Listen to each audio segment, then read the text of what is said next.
welcome to Property Investments UK, and today we're going to be looking at a couple of clients' questions, and this particular one is a two-part question based around leasehold properties and are leasehold properties a good idea, and also based around getting started in property and whether a deposit pot of 20,000 is going to be suitable or sufficient.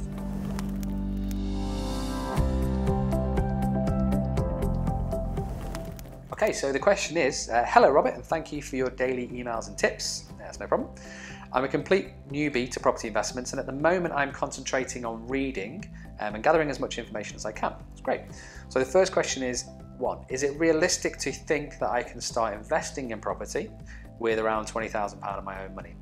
And then there's a second part to that question, so we'll go to the second part in a second. But first of all, in terms of, is it realistic to invest in property with £20,000? Yes, it certainly is.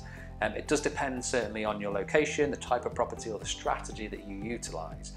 So for example, with £20,000, you're probably not going to go straight into buying a development property in the centre of London for a couple of £1 million, but you could buy a very good rental property or refurbishment property in the northwest with a £20,000 deposit.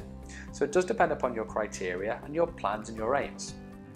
So as part of that, what I'd probably recommend first is below this video we'll put some links to a couple of different property strategies that you can maybe consider, and also a link to the property deals page. So we do have live property deals available, but it'll just give you an indication of the type of areas, the price ranges, and the types of properties that you could maybe buy with a £20,000 deposit. That could get you a decent property in a lot of different locations around the northwest, so you can certainly do that. It's just really depending on what your particular aims and criteria are. I'll also put a link in this video to a goal setting article that we've done, so it just helps to kind of sit down and map out really what you're looking to achieve over the kind of short, medium and long term, whether your focus is on tenant profile, so working tenants or local housing allowance, rental yields, discount, all of that kind of thing.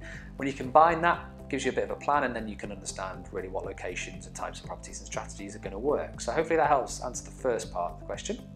And the second part of the question is, what is your position in investing in leasehold properties? I live in Brentwood, Essex, and plan to source properties in this area. Unfortunately, my research so far led me to think that I'll only be able to afford studio to one-bedroom flats, okay, within my budget and within my desired area. Kind regards, Tanya. Okay, Tanya, so specifically with leasehold properties, yeah, we've not got generally a problem with leasehold properties. They can be very good investments. We've got a number of leasehold properties in our own portfolio at the moment, in different areas of the northwest, different style of houses, flats, and different locations as well.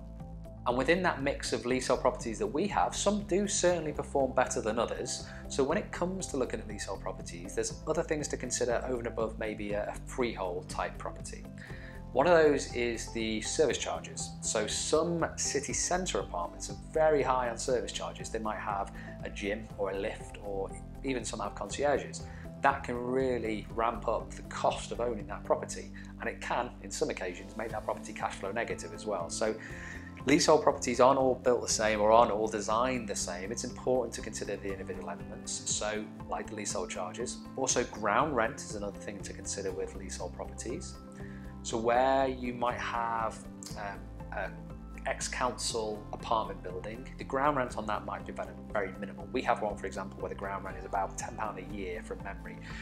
We have other properties where the ground rent is a lot higher. It's a couple of £100 a year, and that's still areas of the northwest. But in different areas of the UK, so Brentwood in Essex, areas of London, areas of the south, the ground rent and service charges may be a lot higher.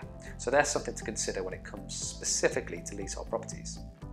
Another couple of things to consider with leaseholds is the length of the lease, and this is very important when it comes to buying and selling or even refinancing leasehold property. So if it's got a very short lease left on the property, then that might mean that you run into difficulty when it comes to resell it. Very few mortgage lenders, for example, won't give finance to a buyer if the lease is below a certain term. And I think from memory it's about 80, maybe 75 years. If it's below that term left on the lease, then you may run into difficulty with selling it. And consequently, when you come to buy those properties, you would want to be negotiating a big discount on them compared to the market value of similar properties in the area with a longer term lease. So leasehold properties, the length of the lease is certainly important as well.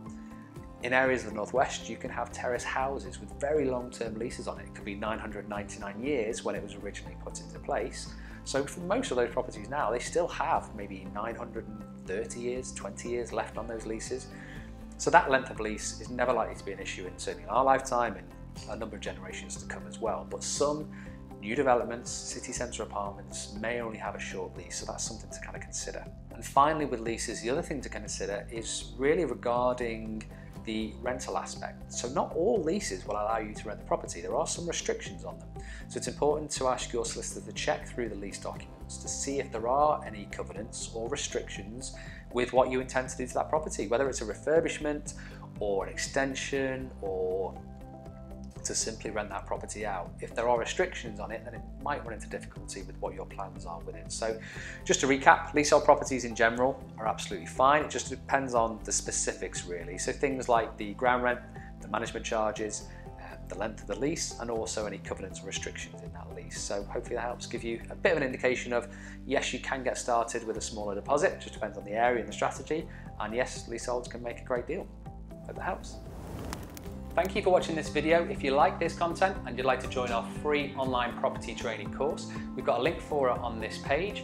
And in there we cover a range of different property strategies to help you get started, either building a long-term property portfolio or creating cash flowing property business. We also look at ways to increase your return on investment with any of the property you're maybe considering. And we also have a couple of cheat sheets and downloadable documents in there as well. Simply click on the link to join the free training course today.